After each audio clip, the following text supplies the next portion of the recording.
Mon intervention visait surtout à donner les éléments de compréhension autour du changement climatique, éléments de compréhension pour que les gens d'abord soient plus convaincus, parce qu'il y a encore beaucoup de doutes face au changement climatique, donc il y a besoin de convaincre, et puis de donner aux participants des clés pour ensuite eux-mêmes pouvoir convaincre les autres décideurs, convaincre les autres élus.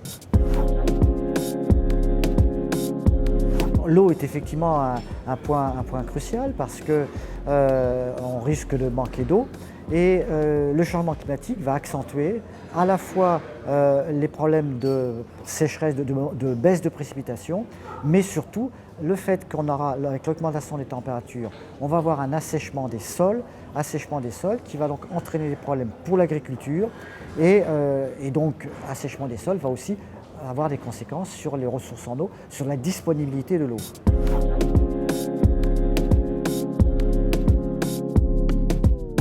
Le message, c'est qu'on voit déjà les impacts du changement climatique. C'est-à-dire ce que l'on annonçait il y a 20 ans, il y a 30 ans, est là. Et ce qui veut dire que ce que l'on annonce pour dans 50 ans a des fortes chances de se produire. Le deuxième message, c'est de dire que le changement climatique se sent, quand c'est graduel, une évolution graduelle, on ne sent pas venir. Par contre, les événements extrêmes mettent en avant le changement climatique et aussi, ce sont eux qui ont des conséquences gravissimes. On commence à avoir des conséquences extrêmes.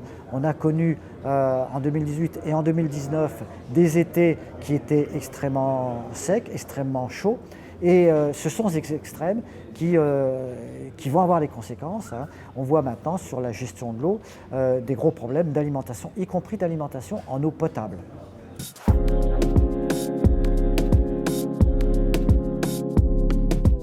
Les dirigeants territoriaux ont un pouvoir extraordinaire par rapport en particulier à l'adaptation au changement climatique.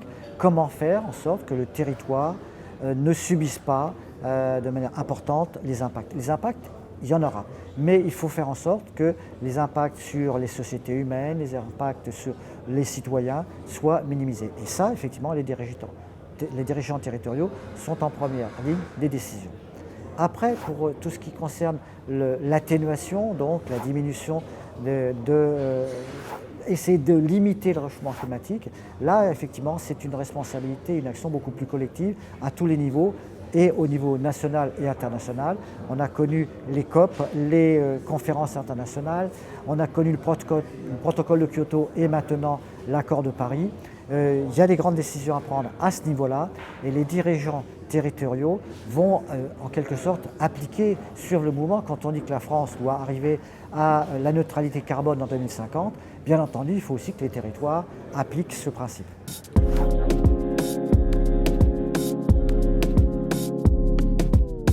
Sont réceptifs, mais on rencontre encore du déni. Le déni, en fait, c'est un moyen de ne pas agir, parce qu'il faut savoir que le pouvoir économique a tendance à freiner l'action, puisque le pouvoir économique a une vision sur le court terme, une vision sur maintenir des équilibres économiques et maintenir d'une certaine manière un enrichissement, qui soit personnel ou qui soit collectif d'un groupe de personnes ou bien d'entreprises.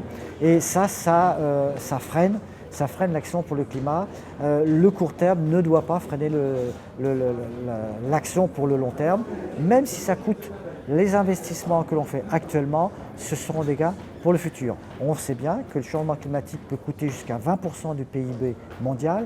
Par contre, l'action par rapport pour lutter contre le changement climatique va coûter jusqu'à 4-5%. Donc il y a un rapport de 1 à 4. 1 euro investi maintenant, c'est 4 euros de gain dans le futur.